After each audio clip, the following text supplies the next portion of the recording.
একটা গরুকে বিদায়ের শেষ মুহূর্তে কি আপনারা কখনো দেখেছেন? আমি দেখেছি। সেই রাতে গরুটা খুব শান্ত ছিল। অন্য রাতের মতো চিৎকার করেনি, তেমন একটা দড়ি টানাটানি করেনি।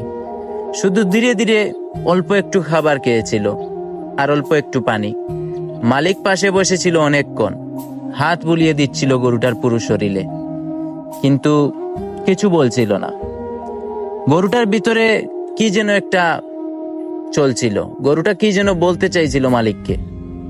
গরুটা খাওয়া থামিয়ে একবার মুখ তুলল।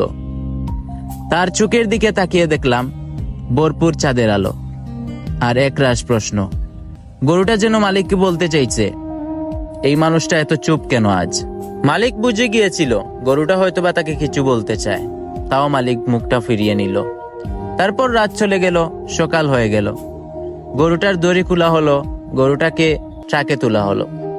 গরুটাকে ট্রাকে তোলার পর যখন ঘর থেকে বেরিয়ে যাচ্ছে, তখন গরুটা একবার তার গোয়ালের দিকে তাকালো। তাকিয়ে দেখতে পেয়েছে তার জায়গাটা এখনো খালি। তার গতকালকের খাবার এখনো পড়ে আছে অর্ধেকটা। কিন্তু গরুটা কিছু বলতে পারেনি, কারণ সে তো বোবা। আস্তে আস্তে বিদায় নিল, তাকে হাটে তোলা হলো। তারপর গরুটাকে কোনো একজনের কাছে বিক্রি করে দেওয়া হলো। শেষ